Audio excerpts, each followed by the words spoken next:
Clara knew the moment she zipped that suitcase that her life was about to split in two, and it was a feeling she couldn't shake off. Her hands were trembling, not from fear, but from this crazy mix of excitement and dread, like she was about to leap off a cliff into the unknown. The apartment was eerily quiet.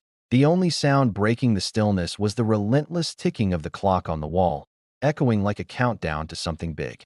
Each tick felt like a warning, a reminder that time was slipping away, and every breath felt stolen, heavy with the weight of her decision. Behind her, in the bedroom, her husband Daniel was deep in sleep, completely unaware of the storm brewing in Clara's heart. He'd just come home after a grueling double shift, looking worn out, but still managing to kiss her forehead with that familiar warmth. He murmured something about fixing things, his voice laced with hope, before drifting off, trusting her enough to dream while she was wide awake with uncertainty. Clara stood in the living room, staring at the door like it was the gateway to a new life. She knew that once she stepped through it, she wouldn't just be leaving a man behind. She'd be burying a life, a version of herself that had once been filled with dreams and love. The weight of that realization was almost too much to bear. When she finally lifted the suitcase, the sound of the zipper echoed in the silence, sharp and haunting, like a scream that shattered the stillness. But she didn't stop. She didn't look back. She told herself it wasn't betrayal. It was escape. When Clara left her husband, she clung to that idea, trying to convince herself that she wasn't turning her back on Daniel, but rather seeking something more. Daniel had been poor when they met. Not lazy, not careless, just unlucky. He worked tirelessly repairing air conditioners in other people's homes, coming home smelling of dust and metal, his hands rough and calloused, but his eyes always soft when they met hers. Those eyes held a warmth that had once made her feel cherished, but somewhere along the way, soft wasn't enough anymore. Then Victor entered her life, and everything changed. Victor didn't knock on doors for a living.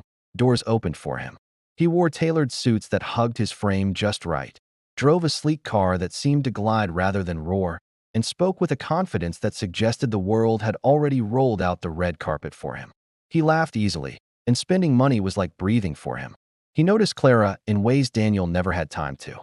Compliments flowed from his lips like honey, sweet and enticing. He'd compliment her hair, the way she walked, and how intently she listened. "You're wasted here," he once said, glancing around the modest apartment she shared with Daniel. "A woman like you should be seen." Those words lingered in her mind longer than they should have, planting seeds of doubt about her current life. At first, it started innocently enough. Lunches that turned into weekends away, then secrets that felt like thrilling escapes from her mundane reality. Each lie she told Daniel came easier than the last, and she found herself stopping flinching when he kissed her goodbye before work. She was living in a fantasy, and it felt intoxicating. Then came the night she packed a single suitcase, her heart racing with a mix of excitement and guilt. Daniel stood in the doorway, confusion etched on his face, still wearing his work boots, looking so vulnerable. "Is it me?" he asked quietly, and for just a second, Clara hesitated. But then she lifted her chin, that spark of determination igniting within her. She wanted more. Daniel nodded slowly, like someone receiving bad news. He didn't beg or shout. He just stepped aside, allowing her to walk out of his life. And she never looked back. Life with Victor was everything she had imagined, at first.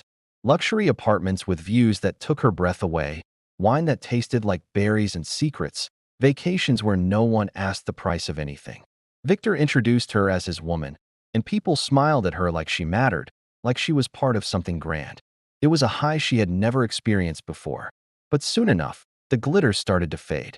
Victor didn't love her the way Daniel did. He loved possession. He chose her clothes, corrected her opinions, and joked about her humble beginnings in front of his friends. When she disagreed, he laughed it off like it was a joke, dismissing her feelings. "You're emotional," he would say, waving his hand as if brushing away her concerns. "Relax." Still, she stayed. Pride is a powerful leash, isn't it? But then the tone changed. Victor began coming home later, answering calls in the bathroom, locking his phone like it was a secret vault. Clara felt the unease creeping in, that familiar feeling of being on the outside looking in. One evening, she mustered the courage to ask if he was seeing someone else. His response was chilling. He looked at her like she'd just cracked a joke.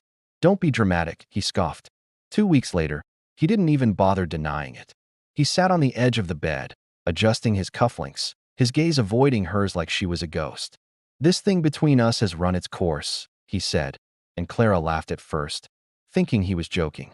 But when she saw the irritation on his face, the realization hit her hard. He needed someone who fit where he was going next, and she was no longer that person. Her chest tightened, and she thought about everything she had given up for him. That finally made him look at her. You chose to leave, he said calmly, his words slicing through her like a knife. That's not my responsibility. By morning, her suitcase was back in her hands, but this time, there was no one waiting on the other side. She tried calling Daniel once, her heart racing with hope, but it rang until voicemail. She didn't leave a message. She couldn't bring herself to. Months passed, and the money disappeared. Friends faded away faster than she could count, and the mirror reflected someone older, sharper, and less sure of herself. One rainy evening, she saw Daniel by accident. He was standing outside a small cafe, laughing with a woman who leaned into him easily. He looked lighter, happier. Still poor, maybe, but rich in a way Clara finally understood.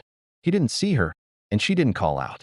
Instead, she went home alone, sat on the edge of her bed, and replayed every choice that had led her to this moment. For the first time, she admitted the truth to herself. She hadn't left because Daniel was poor. She left because she thought money could replace loyalty, love, and peace. And now, here she was, with exactly what she deserved. A life full of things she couldn't keep and a silence that no amount of wealth could ever fill.